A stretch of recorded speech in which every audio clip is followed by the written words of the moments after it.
Gotham City s'enfonce de plus en plus dans les ténèbres. Les nuits se suivent et se ressemblent, la même violence partout se déchaîne, et comme en réponse à ces heures difficiles, le nouveau Batman se fait plus violent lui aussi, impitoyable.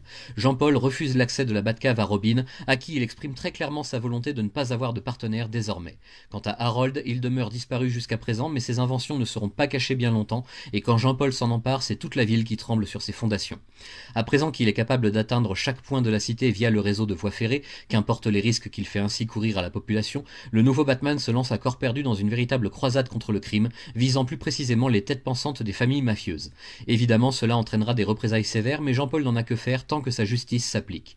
Il essayera tout de même les anciennes méthodes, celles de Bruce en son temps, mais rapidement il arrivera à la conclusion qu'elles ne sont pas faites pour lui, qui préfère un style d'approche bien plus direct et frontal. Sa nouvelle armure et ses gadgets se radicalisent, deviennent plus agressifs encore, et toujours il perçoit la voix de Saint Dumas, qui l'enjoint à durcir son esprit et son cœur pour ne pas céder aux sirènes de Gotham, cette ville maudite. Cherchant toutefois à mieux comprendre son fameux système et les expériences hypnotiques dont il fut la victime dès l'enfance, Jean-Paul utilise un caisson pour se couper des sensations physiques et explorer davantage son esprit. Ce qu'il découvrira ne l'aidera pas beaucoup plus cependant, au contraire il en sortira même beaucoup plus perturbé, ce qui n'était pas vraiment dans le meilleur intérêt de la ville et de ses habitants. Tueurs fous et agresseurs nocturnes se succèdent à un rythme endiablé, et le croisé moderne finit par parfois se demander si cette mission divine aura une fin un beau jour. Quand il se retrouve confronté à Catwoman pour l'empêcher de perpétrer un attentat au gaz toxique sur des dirigeants de consortiums industriels qui menacent de décimer la forêt tropicale, Batman est assailli par de nouvelles visions, des rêves étranges et intenses qui le hantent dès qu'il s'accorde du repos, des rêves où la femme chat le tourmente et où il se retrouve à la merci de son propre esprit novice en la matière. La séduction est un art et clairement Jean-Paul n'en est pas le maître, plutôt l'esclave involontaire qui cherche à s'en libérer au plus vite pour retrouver ses esprits. Mais cette graine de doute ne demande plus qu'à germer tranquillement dans son crâne, le rendant encore plus instable. Aussi, quand il est pris pour cible par le plus redoutable des ennemis de l'ancien Chevalier Noir, l'ex-Azrael se réfugie dans les tréfonds de son système mental pour tenter d'y voir clair dans toute cette folie qui se déchaîne sur lui. Le Joker a mis au point un plan totalement fantasque pour piéger la chauve-souris, mais même le clown prince du crime doit se rendre à l'évidence devant les méthodes employées par son adversaire du jour. Le Batman tel qu'il l'a connu n'est plus, et son remplaçant n'est clairement pas d'humeur à rire de ses mauvaises blagues, surtout quand elles le touchent à un degré aussi intime et dérangeant. N'évitant la mort que grâce à l'intervention des forces de police, le Joker est pris en charge par une ambulance avant de disparaître à nouveau dans la nuit noire, prêt à sévir un jour prochain. De son côté, Jean-Paul ne voit plus à qui il peut faire confiance, en tout cas pas dans cette ville qui le torture chaque soir et qui lui retourne l'esprit. Plus le temps passe et plus il devient radical, plus il devient violent, plus il s'acharne à prouver à tout le monde qu'il est le nouveau Batman idéal dont cette cité a besoin, et même meilleur que l'ancien. Quitte à vivre une croisade sans fin, Azrael décide que ce sera selon ses propres règles, s'affranchissant toujours plus du code moral qu'observait Bruce en son temps.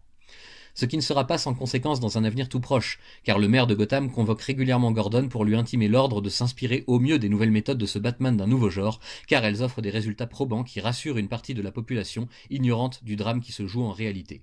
Le maire prend la décision de soutenir ce Batman intransigeant avec le crime sous toutes ses formes, quitte à délaisser l'image de la police tant qu'elle n'arrivera pas à la cheville du justicier. Gordon n'est vraiment pas du même avis et commence à nourrir de plus en plus de doutes à l'égard du Batman, quand d'autres que lui découvrent assez vite qu'il ne s'agit plus du tout de la même personne. De leur côté, Bruce et Alfred poursuivent leur quête en Angleterre à la recherche du père de Tim et de sa soignante Chandra, dont le milliardaire est tombé amoureux et avec qui il se prend à rêver d'un avenir une fois toute cette histoire derrière eux. Pour l'heure, Bruce est totalement ignorant de la situation à Gotham qui ne cesse de s'aggraver, malgré les informations que Tim laisse à Alfred à son attention. Totalement concentré sur le sauvetage du père de son acolyte et de sa bien-aimée, l'ancien Chevalier Noir est sur une piste prometteuse, mais il aura besoin de l'aide d'un justicier local pour réunir toutes les informations nécessaires à sa dernière grande manœuvre. Alfred poursuit les séances de soins tout en jouant les intermédiaires, et si son maître est de nouveau capable de marcher, ce n'est jamais qu'avec l'aide d'une paire de cannes.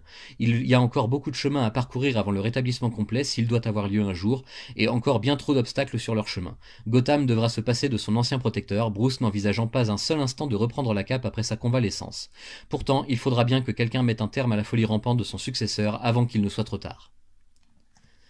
Troisième tome de la grande saga Nightfall des années 90 qui a vu le Batman chuter et être mis plus bas que terre par un ennemi redoutable avant de renaître sous les traits de Jean-Paul Vallée dans une version terrifiante et monomaniaque du Chevalier Noir de Gotham. Chuck Dixon et Doug Munch continuent leur run haletant sur les séries estampillées Batman à l'époque, passant d'une intrigue à une autre sans négliger le développement psychologique des personnages principaux et de la ville elle-même, qui se métamorphose également au contact de son nouveau sauveur. Bane n'est plus une menace, mais ce qu'il a fait demeure et les traces en sont encore bien visibles dans l'esprit collectif. La police est est remise en question par les plus hautes autorités, tandis que les actions extrêmes du nouveau Batman sont louées et que les derniers fous criminels encore en liberté s'en donnent à cœur joie pour attirer son attention. Nous sommes bien ici au cœur d'une croisade sans pitié, durant laquelle il y aura nécessairement des victimes collatérales. Jean-Paul n'aide pas systématiquement les gens dans le besoin vital, et on le voit à quelques occasions ne pas intervenir durant une agression dans les rues, se disant que cela servira de leçon aux citoyens imprudents qui sortent de nuit. Une mentalité que n'aurait jamais toléré Bruce en son temps, mais ce temps est révolu justement. Le récit en lui-même est toujours aussi efficace et vif, redoutablement moderne pour l'époque, et même toujours d'un peu d'actualité quand on regarde l'évolution du ton général des séries Batman ces dernières années. Tandis que de l'autre côté du spectre moral, c'est Superman qui vit ses derniers instants à l'époque, à Gotham, le Batman fait régner un début de terreur qui ne pourra prendre fin que dans le sang.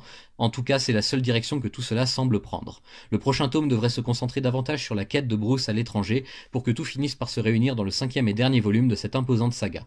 Et pour le coup, la longueur du récit ne me dérange pas du tout, même si j'ai vraiment hâte d'arriver au chapitre final et à la conclusion brutale que l'on devine déjà.